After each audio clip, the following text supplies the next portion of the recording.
মা ছাড়া কেউ কখনো জিজ্ঞেসই করে না কি খাবি, রান্না কি করবি, ঠিক টাইমে খাবি। আরও একটা কথা বলে মা সব সময়, আমি যদি মরে যাই তো 4 আনা দাম কেউ দেবে না। এটা মনে হয় খুবই সত্যি কথা। ভেবে দেখলাম সারা দুনিয়ায় রাগ দেখানোর জায়গা হচ্ছে ওই একটাই, মা।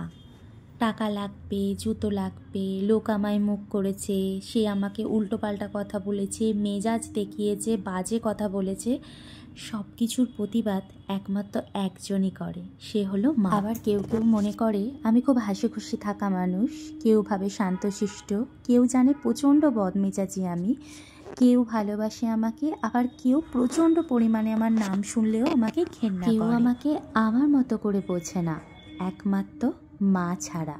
কমপ্লিট হয়ে গেছে, এখন বসেছি এই যে গরম জল নিয়ে। এখন গরম জলটা খাবো, খেয়ে দিয়ে তারপর যাব ছাদেতে। আসলে কালকে যেহেতু ছাদেতে আমি ঠাকুরের বাসনগুলো মাজতে যাইনি, তো সেই জন্য ফুল টুল একটুও কিছু পাইনি। তো আজকেও যদি না যাই তাহলে আজও ফুল পাবো না। মানে ফুলেরও এখন অবস্থা খারাপ হয়ে গেছে, একটা ফুলও পাওয়া যায় না ঠাকুরকে দেওয়ার জন্য। আর কাল রাত থেকে শুরু হয়েছে এই জ্ঞানজ্ঞানানি এইদিকের আওয়াজ। এই যে এইদিকে যে বিল্ডিংটা হচ্ছে, এই বিল্ডিংয়ের পুরো ছাদ ঢালাই চলছে, রাত্রি 2টো থেকে স্টার্টিং হয়েছে। মানে কোথাও শান্তি নেই, এক তো বাসের আওয়াজ সারা দিন রাত চলে, আর এইখানেতে শুরু হয়েছে এর আওয়াজ। তো পুরো মাথা খারাপ হয়ে যাওয়ার যোগ্য মতো হয়েছে। তো যাই হোক বন্ধুরা, চলো ছাদেতে যাই, গিয়ে বাসন টাসন মাজবো, ফুল তুলবো, সবটাই তোমাদের সাথে শেয়ার করবো, তোমরা সাথে থেকে। গত 3 বছরেতে আমার জীবনের ওপর দিয়ে অনেক ঝড় গেছে। আমি কেমন অসহায়ের মতো কেঁদেছিলাম, আমি আবার কখনো চোখ ভর্তি ঘুম না নিয়ে জেগেছিলাম। ভালোবাসা শতবার করে সকলের কাছে খুঁজেছি, তবুও ব্যর্থ হয়েছি।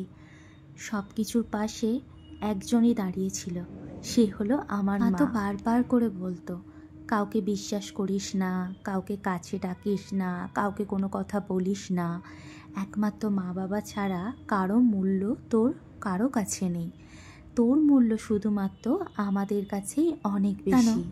আজ যদি আমাকে তোমাদের দাদাভাই অস্বীকার করে বা বাড়ি থেকে বাইরে বার করে দেয়, তাহলে একজন মাত্রই আমাকে তার কাছে রাখবে, সেটা আমার বাড়িতে না। আমার বাড়ির লোক তো আমাকে অসহায়ের মতো দূর দূর করে তাড়িয়ে দেবে, কিন্তু আমাকে পাশে রাখবে আমার মা। তাকে আমি চোটপাট করে অনেক কথা বলাই, তাকে আমি উল্টোপাল্টাও কথা বলি, রাগ দেখাই, অভিমান দেখাই, কিন্তু অবশেষে লাস্ট ফোনটা সেই আমাকে করে বলে, মা খেয়ে নে, রাগ করছিস কেন। বাসনপত্র ছিল তো সেগুলো সমস্ত মাজামুজি কমপ্লিট হলো। আর এখন এখানে এই যে এতগুলো জামা কাপড় আছে, এগুলোকে এখন গুছিয়ে ভাঁজ করে তুলে রাখবো। তারপর কাচাকুচি আছে, কাচাকুচি তো ডেলি, এই যে বালতিতে কাচাকুচি পড়ে আছে, তো কাচাকুচি করব, করে টোরে তারপর রান্নাবান্নার দিকে যাব। তো মাছ বার করে রেখেছি, মাছটা ভিজাতে দিয়েছি, তোমাদের তো দেখালাম। আর এখানে এখন চা বসিয়ে দিয়েছি, এই যে একটু চা না খেলে হয় না, তো এখন একটু চা করছি, চা খাবো। খেয়ে দে তারপর যাবো একবার নিচে, কারণ সার্ফ শেষ হয়ে গেছে, সার্ফ নেব। আর নেব হচ্ছে তোমার ডিম নিয়ে আসবো, আজকে ডিম করব, মাছও করব। ঠিক আছে চলো তাহলে আমি চাটা করে নিই, পরে এসে আবার কথা। এখন প্রায় বেলা 10:30 পৌনে 11টার মতো বাজে, আর এখন আমি বসেছি চা খেতে। আর হঠাৎ করে যখন আমি আমার বাবাকে বললাম যে আমি এখন চা খাচ্ছি, আমার বাবা বলছে যে এত লেট কেন। এবার নিচেতে তো সার্ফ শেষ হয়ে গেছে, সেটা আনতেই এখন যাব, কারণ কাচাকুচি তো অনেক পড়েছে, কাচাকুচিগুলো করতে হবে। তো চলো নিচে যাই। এই ওপর নিচু করতে করতেই আমার দিনের অর্ধেকটা টাইম কেটে যায়। কখনো কখনো সার্ফ শেষ হয়, কখনো বা নুন শেষ হচ্ছে, কখনো চিনি শেষ হচ্ছে, কখন এটা নেই, কখন ওটা নেই, আর সব কিছু নেওয়ার জন্য আমাকেই যেতে হয়। যদি বাড়িতে একটা ছেলে থাকতো তাহলে এই অসুবিধেগুলো কিন্তু আমাকে উপভোগ করতে হতো। একজন মেয়ে যখন একা থাকে বা তার শ্বশুরবাড়ির প্রত্যেককে যখন নিজের হাতে একা একা সামলায়, তখন তার পিছনে কিন্তু একজন স্বামীর অবদান থাকে। একজন স্বামীর উন্নতির পিছনে যেমন একটা স্ত্রীর নাম থাকে, ঠিক সেই রকমই একটা স্ত্রী যখন তার পরিবারের কাছে ভালো হয়ে ওঠে, তখন তার স্বামীর একজন ভালো স্ত্রী হতে গেলে স্বামীর ভালোবাসার প্রয়োজন, একজন ভালো রাঁধুনি হতে গেলে স্বামীর প্রশংসার প্রয়োজন, একজন ভালো মা হতে স্বামীর সাহায্যের প্রয়োজন, একজন সফল নারী হতে স্বামীর অনুপ্রেরণারও প্রয়োজন হয়।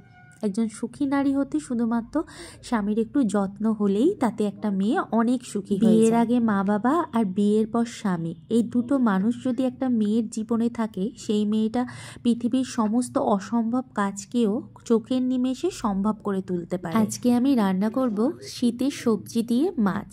বাটা মাছ দিয়ে সবজি দিয়ে খেতে কিন্তু আমার খুব ভালো লাগে। আর বাড়িতে যেহেতু বাটা মাছ অনেকগুলো ছিল, সব মাছগুলোকেই আমি নুন হলুদ মাখিয়ে ভেজে নিচ্ছিলাম। আর ওদিকে সবজি, বেগুন, আলু আর পেঁয়াজ কলি দিয়ে একটা সবজি বানাচ্ছি। মাছগুলো লাল লাল করে ভেজে তুলে নিয়েছি। এবার ওই কড়ার মধ্যেই সমস্ত সবজি দিয়ে একটু ভাজা ভাজা করে নিয়ে হলুদ গুঁড়ি, লঙ্কা গুঁড়ি, একটু জিরে গুঁড়ি দিয়ে ভালো করে ভেজে আর একটু জল দিয়ে দেবো।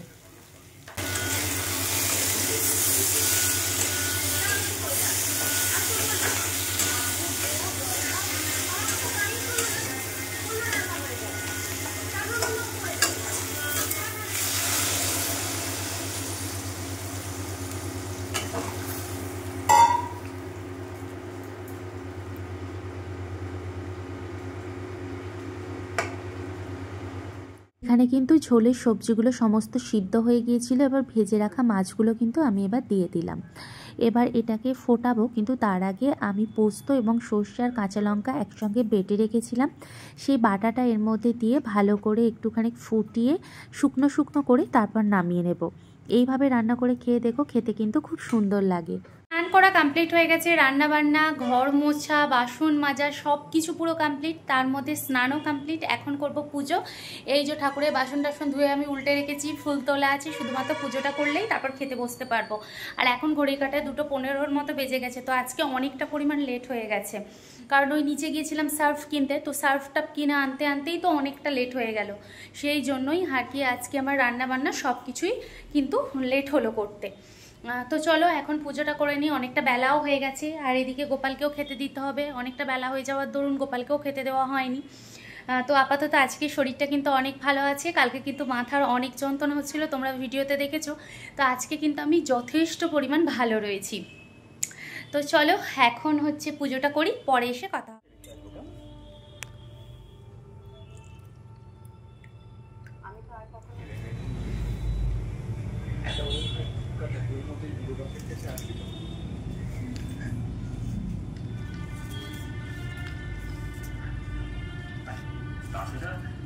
পুজো করা কমপ্লিট হয়ে গেছে, এই যে দেখো। আর এইদিকে আমার গোপু সোনাকেও খেতে দিয়ে দিয়েছি। আজকে দিয়েছি বিস্কিট, এই যে দুপুরবেলা বিস্কিট আর জল দিয়েছি, এই যে গোপুরা। আর আজকে কি কি রান্না করেছি সেটাও এখন তোমাদের সাথে শেয়ার করে দেব। এই যে মূলো শাক, পালং শাক একসাথে মিক্সড করে রসুন আর পেঁয়াজ ফোড়ন দিয়ে ভাজা। আর এখানে আছে এই যে ভেজ ডাল। আর এখানে আছে এই যে আলু দিয়ে, বেগুন দিয়ে, বাটা মাছ দিয়ে আর পেঁয়াজ কলি দিয়ে সর্ষে পোস্ত দিয়ে ঝাল আর ভাত। তো চলো বেড়ে নিই, পরে কথা বলছি। দুপুরের খাবার নিয়ে কিন্তু আমি এখানে বসে পড়েছি, এখন খাওয়া দাওয়া করে নেব। আর শাক ভাজিটা খেতে কিন্তু অসম্ভব সুন্দর হয়েছিল। এইরকম 5 বিশুলি শাক ভাজা খেতে আমার অনেক পছন্দের। আর বাড়িতে যখন যাই তখনও মাকেও বলি, আমার 2 মাকেই আমি বলি, আমাকে কিন্তু যখন বাড়িতে যাব তোমাদের একটু করে বেশি করে শাক ভাজা করে খাইও। শাক ভাজাটা আমার অত্যন্ত প্রিয়। আর এখানে মাছের ঝাল, ডাল সমস্ত কিছু নিয়ে খেতে কিন্তু খাওয়া দাওয়া করে নিয়েছিলাম তাড়াতাড়ি। আর তাড়াতাড়ি আমি ছাদে গিয়েছিলাম জামা কাপড় তুলতে। তো আজকে সকালবেলা কাচাকুচি করে ছাদে দিয়ে এসেছি, তাই প্রত্যেকটা জিনিস খুব সুন্দরভাবে শুকনো হয়ে গেছে। আর ছাদে গিয়ে দেখি বেশ ভালোই আজকে দিনের আলোর মতো রয়েছে, যদিও রোদ কিছু ছিল না, ওই 4টের মতো বাজে। তো গিয়ে দেখলাম সমস্ত কিছু শুকনো হয়ে গেছে, নিয়ে নেমে আসছিলাম, হঠাৎ করে দেখলাম যে পালং শাকগুলো অনেক বড় হয়ে গেছে। তো প্রত্যেকটা দিন যাচ্ছে আর প্রত্যেকটা দিন একটু একটু করে সে বাচ্চা যেমন বেড়ে ওঠে, ঠিক সেই রকমও শাকগুলো বেড়ে উঠছে। আর এরকম বিনা সারে শাক খেলে কিন্তু শরীর অনেক সুস্থ থাকে। আমরা তো বাজার থেকে কিনি আর সেগুলো সমস্তই সারে ভরা। এসে সন্ধে টন্ধে দিয়ে বেশ কিছুক্ষণ বসেছিলাম। আর এখন ঘড়ির কাঁটায় ওই 8টার মতো বাজে। দুপুরে 2টো ভাত ছিল, তার মধ্যে একটু জল দিয়েছি, পেঁয়াজ কুচি দিয়েছি, কাঁচা লঙ্কা কুচি দিয়েছি, নুন দিয়েছিলাম, জিরে গুঁড়ি দিয়েছিলাম, একটুখানি দিয়েছিলাম চানাচুর, তার সাথে দিয়েছিলাম একটু তেল পোড়া। আর ওই তরকারির কিছুটা আলু দিয়ে সুন্দরভাবে চটকে চটকে মেখে নিয়েছিলাম। এইভাবে খেতে কিন্তু খুব টেস্টি লাগে। যদিও বেশ কয়েকদিন ধরে পান্তা ভাত খেতে ইচ্ছে করছিল, কিন্তু পান্তা ভাত আমার কাছে যেহেতু সেই রকমভাবে ছিল না, তো সেই জন্য দুপুরের ভাতকেই আমি জল দিয়ে এইভাবে মেখেছিলাম। আর খেতে কিন্তু অসাধারণ ঠান্ডা লাগার ভয় কিন্তু আমি এই রকমভাবে খাই না, তবে আজকে প্রচণ্ড পরিমাণে খেতে ইচ্ছে করছিল পান্তা ভাত, তো সেই জন্য দুপুরের ভাতেই জল ঢেলে নিয়েছি। যদিও এটা দেখার পর আমার অবস্থা যে কী হবে আমি জানি না, মা কিন্তু প্রচণ্ড বকাবকি দেবে কারণ কানে ব্যথা হচ্ছিল। কমপ্লিট হয়ে গেছে আর এখন এসেছি একটু বিছানাতে বসতে আর একটু সিরিয়াল দেখবো। তার আগে ভাবলাম ভিডিওটা শেষ করি। তো আজকে দেখলে তোমরা আমি জল দেওয়া ভাত খেয়েছি, যদিও আমার প্রচণ্ড পরিমাণে ঠান্ডা লেগেছে এবং কানে ব্যথা করছে, তারপরও কিন্তু আমি জল দেওয়া ভাত খেয়েছি, খুব খেতে ইচ্ছে করছিল সেই জন্য। তো খেয়ে দিয়ে এখন বসে থাকবো, এখন তো শোবো না, শুয়ে পড়লে ঠান্ডা লেগে যাবে, কিন্তু বসে থাকলে ঠান্ডা লাগবে না। তো আজকে একটা আমি ধ্রুব সত্যি কথা বলে ভিডিওটা শেষ করব। প্রত্যেকটা মেয়ের জীবনেই এটা ঘটে, তো সেটাই আজকে আমি বলবো। বাস্তবতার সাথে যেটা মিল, একজন পুরুষকে কখনোই অন্য কেউ বিচার করতে পারে না তার স্ত্রী ছাড়া, এমনকি তার মা এবং বাবা কেউই না। কারণ একজন মা বাবা তার যদি ছেলেকে বিচার করে, সে ভালো কি খারাপ কি মন্দ যদি বিচার করে, তাহলে সেটা তার পারভারিশের দিকে আঙুল তোলা হবে। তাই কখনোই একজন মা এবং বাবা তার সন্তানের বিচার কিন্তু কখনোই করতে পারে না। একজন স্ত্রী যখন পর স্ত্রী যখন বাড়িতে আসে, তখনই সে বিচার করতে পারে আসলে তার সেই ছেলেটি ভালো কি খারাপ। তেমনই একজন শ্বশুর এবং শাশুড়িকে বিচার কিন্তু কখনোই অন্য কেউ করতে পারে না, একমাত্র তার বৌমা এবং ছেলেই বিচার করতে পারে। কারণ একজন শ্বশুর এবং একজন শাশুড়ি যদি তাদের বাড়িতে কোনো মেয়ে সন্তান থাকে, সে সবসময় চাইবে তার জামাই এবং মেয়ে যেন সবসময় ভালো থাকে, তার জামাই যেন সবসময় মেয়ের কথায় ওঠে, মেয়ের কথায় বসে, মেয়ের কথা শোনে, আর তার বাড়ির বৌমার কথা যেন তার ছেলে না শোনে। তাই তখনই বোঝা যায় একজন শ্বশুর এবং একজন শাশুড়ি কতটা পারফেক্ট এবং কতটা ভালো মানুষ। তো বিচার একজন ছেলে এবং একজন বৌমাই করতে পারে। তো যাই হোক, এটা আমি সত্যি বলেছি কি অবশ্যই কমেন্ট বক্সে জানিও। ভালো থেকো, সুস্থ থেকো, আবার দেখা হবে নতুন একটি ভিডিওর সাথে। ততক্ষণের জন্য বিদায় নিলাম।